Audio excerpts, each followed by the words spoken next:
Voici maintenant un dossier terrible sur lequel Alain Amar et son équipe travaillent depuis plusieurs semaines. Les accusations qui sont portées dans son enquête par une jeune femme mineure à l'époque des faits sont extrêmement graves.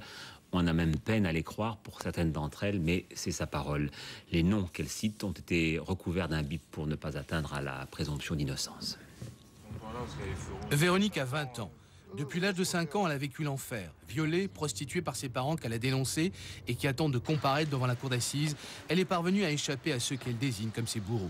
Son histoire n'est pas ordinaire et peut même paraître inventée. Toutefois, s'il est légitime de douter, ce que nous a dit et répété spontanément cette jeune femme a de quoi révolter.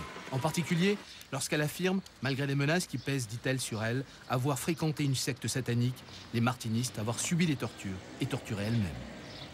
On se fait battre, on se fait mettre des objets dans les orifices, on se fait...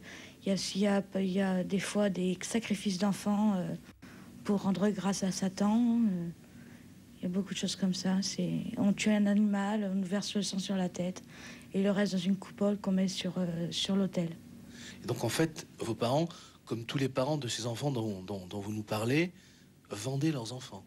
Exactement, puisque ça rapporte un certain pourcentage d'argent, puisqu'un enfant qui a moins de 8 ans vaut 22 000 francs. D'où viennent-ils, ces enfants? Les enfants qui sont sacrifiés ne sont pas déclarés ou sont des enfants étrangers. Notamment quand j'étais sur Agen, c'était des enfants, c'était des petits Africains, ils étaient noirs. Sur Jalais, j'en ai vu aussi, sur Nanterre aussi, mais c'était des petits blancs, des Français, mais c'est des enfants nés de viol. Des enfants nés de viol? Oui, qui n'avaient pas été déclarés, des accouchements et qui ont été faits chez les parents, dans des conditions abominables. Et donc, dans la mesure où ils n'étaient pas déclarés, ils étaient sacrifiés? Voilà. Non seulement vous faisiez partie donc de la secte, mais vous avez participé à ce rituel? Oui. En 94, j'ai dû sacrifier sous la menace d'une arme avec 2 de mes amis à Jalais un enfant. Et on a dû toutes les 3 l'assassiner, quoi. Sous la menace d'une arme, si on ne le faisait pas, on serait fait encore plus. Il l'aurait fait avec plus de violence et il nous aurait fait encore plus mal. Donc, on était obligés de le faire, quoi. Et qui vous menaçait d'une arme? Celui qui dirige la gendarmerie. Et ces cadavres, qu'est-ce qu'ils en font après? Celui qui m'a le plus marqué, puisque c'est celui auquel j'ai participé. Ils l'ont emmené dans une cave qui était à Cholet, transporté dans un sac noir à poubelle noire avec une croix blanche renversée. Et ils avaient un gros bidon, ils ont mis quelque chose, je sais pas si c'était de l'essence ou de l'acide ou quelque chose comme ça. Mais moi et Sophie et Cécile, on s'est tous sauvés. Toutes les 3, on s'est sauvés. Donc en fait, ils brûlent les cadavres? Ils doivent les brûler, oui. Vous pensez que tout ça, c'est une sorte de réseau, des gens qui se tiennent un petit peu pour ne pas tomber, quoi? Voilà, et puis c'est pour se protéger aussi. Parce qu'étant donné quand même qu'il y a des hommes de loi qui sont dedans, c'est vrai que ça ferait quand même un drôle de tapage si on apprenait qu'il y avait des juges et tout ça qui faisaient partie de ces réseaux-là. Mais vous en avez vu, vous, personnellement? J'ai vu un email de monsieur. Moi, je ne savais pas qui c'était. C'était pour un transfert de fonds. Un transfert de fonds. Et vous pensez que ces gens-là font partie des sectes elles-mêmes? La secte satanique dont vous parlez ou... Ils les couvrent toutes. Je ne dirais pas forcément qu'ils en font partie, mais ils les couvrent, ça c'est sûr. Jean-Claude Dissès est l'avocat de Véronique à Agen, ville où elle fut transférée du Maine-et-Loire vers un foyer fréquenté par des pédophiles. D'abord sceptique sur les accusations de sa cliente, il est aujourd'hui convaincu qu'elle dit la vérité. Je la crois lorsqu'elle dit qu'elle a été violée dans sa famille. Je la crois lorsqu'elle dit qu'elle a été prostituée par certains membres de sa famille. Je la crois lorsqu'elle explique que cette prostitution est forcément et nécessairement passée par de nombreuses personnes adultes qui sont venues abuser d'elle pour de l'argent. Je la crois lorsqu'elle dit en même temps qu'elle était photographiée pendant ces scènes. Et je la crois d'autant plus que nous retrouvons apparemment, c'est le point qu'il faut vérifier, ces photos sur un CD-ROM à Amsterdam. Donc c'est bien elle qu'elle a reconnu, elle a dit ça c'est moi. Voilà, c'est ça, hein. C'est tout à fait ça. Elle dit c'est moi. Elle le dit devant un inspecteur de police et en même temps qu'elle s'identifie, elle identifie 5 de ses copains et copines d'enfance.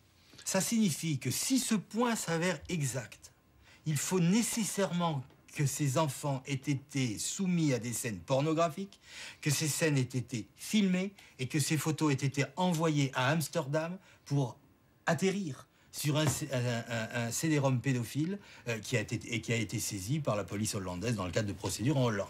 Et donc ça nécessite forcément qu'il y ait une organisation qui prend des photos, qui les diffuse. Et donc ça veut dire qu'il y a une organisation et qu'il y a un réseau.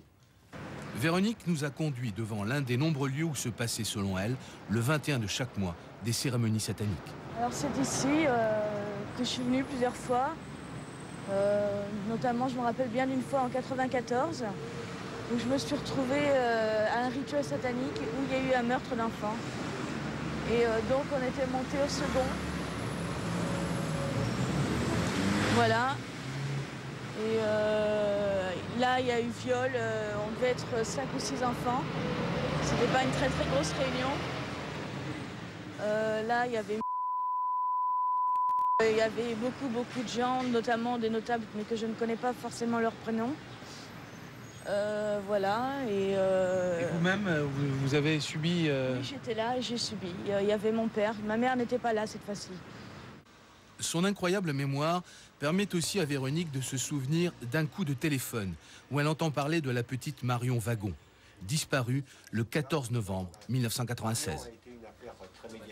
J'étais chez une des pédophiles. Et donc là, le téléphone a sonné, elle s'est mise à hurler. Elle était à l'étage, moi j'étais dans sa chambre en bas. J'ai donc décroché le téléphone qui se trouvait dans sa chambre. Et j'ai entendu un homme que je connais, Walter, qui réclamait plus d'argent, sinon il allait tout dénoncer à la police, en disant, il disait lui-même, de toute façon c'est pas moi, j'irai pas en prison, c'est pas moi qui l'ai tué. Moi j'ai fait que de l'héberger sous vos ordres, et que 6 jours. Et maintenant je veux l'argent. Et moi j'irai pas en prison.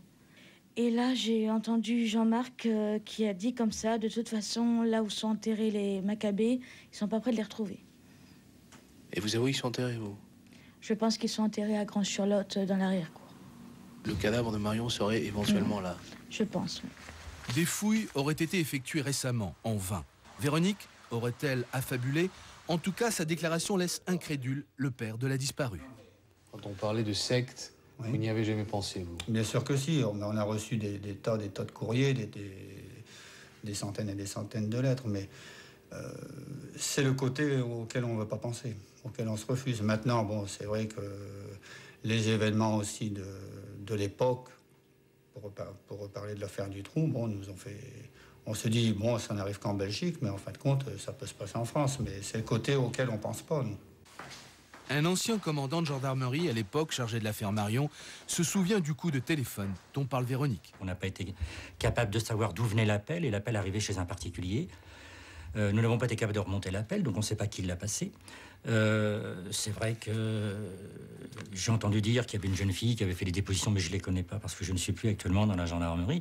Ce que je veux dire, c'est que je fais confiance à mes anciens collaborateurs pour vérifier toutes les pistes. Comment se fait-il que 5 enfants violés à Angers, on retrouve leurs photos à Amsterdam 10 ans après? Voilà la question. Et cette question-là, vous comprenez bien qu'elle est trop grave pour qu'on puisse s'amuser à ne pas la poser. C'est très dur, ça revient dans les cauchemars toutes les nuits. Chaque seconde, quand un enfant crie ou un enfant pleure. Mais dans la rue, à n'importe quel moment, quand on voit un enfant, on se dit peut-être que maintenant il sera aussi grand que celui-là. Police et justice ont pris les déclarations de Véronique au sérieux et sa telle, elle est vérifiée, une par une, aussi invraisemblable qu'elles paraissent. De ces vérifications dépend peut-être l'éradication de certains réseaux pédophiles et criminels. Accusation gravissime, donc la gendarmerie et la justice s'emploient maintenant à vérifier.